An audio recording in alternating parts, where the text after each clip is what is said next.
सुबह होती है और मैं समझता हूं कि जो अंधेरा इस देश के लोकतंत्र पे छाया है उसकी भी सुबह होगी। देश के एक हिस्से में जो हमारा सीमावर्ती राज्य है, जो हमारे लिए बहुत महत्वपूर्ण है, ऐसे राज्य के अंदर पिछले 90 दिन से हिंसा, दरिंदगी, हत्या, लूट, बलात्कार की घटनाएं हो रही हैं।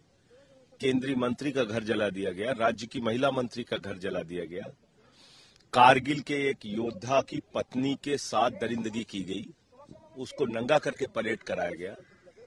और इन सब विषयों पर देश के प्रधानमंत्री बोलेंगे नहीं। किसी क्रिकेटर की उंगली टूट जाए, प्रधानमंत्री बोलते हैं। चीते के साथ फोटो खिंचवानी हो तो 3 दिन तक फोटो खिंचवाते हैं। ब्राजील के फुटबॉलर पे कोई ट्वीट करना हो तो प्रधानमंत्री जी सक्रिय हो जाते हैं। आखिर इतनी बड़ी हिंसा और दरिंदगी की घटना पे प्रधानमंत्री खामोश क्यों हैं? उनको सदन में आके जवाब देना चाहिए। यही मांग तो हम कर रहे हैं। क्या ये लोकतंत्र का सबसे बड़ा मंदिर, यहां पर देश के एक हिस्से की पीड़ा भी नहीं उठाई जा सकती? फिर हम लोग किस लिए आए यहां पे? फिर किस लिए पार्लियामेंट बनी है?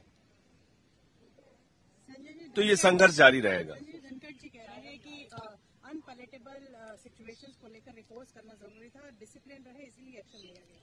देखिए, धनखड़ जी पे तो मैं कोई कमेंट करूंगा नहीं। वो कोई राजनीतिक व्यक्ति नहीं है, वो देश के उपराष्ट्रपति हैं, सभापति हैं। मैं सिर्फ उनको यही कहना चाहता हूं कि और इस देश के लोगों को और भारतीय जनता पार्टी को ये कहना चाहता हूं कि जब देश के एक हिस्से में दरिंदगी होगी, हैवानियत होगी, माताओं बहनों की अस्मिता लूटी जाएगी, तो उसके लिए आवाज उठाना हमारा फर्ज भी है, जिम्मेदारी भी है, और इसी काम के लिए हम यहाँ पे आए हैं। और उसका जो डिसिप्लिन करना जरूरी था, अनपैलेटेबल सिचुएशंस ये आप जाकर मणिपुर में ये बात करिए। जिन लोगों की हत्याएं हो रही हैं उनके परिवारों से मिलिए।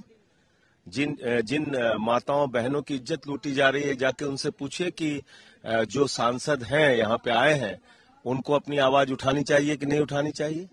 267 का नोटिस देके अपनी आवाज उठाना कौन सा जुर्म है? जाके पूछिए ना मणिपुर के उन पीड़ित परिवारों से। तो इसलिए मैं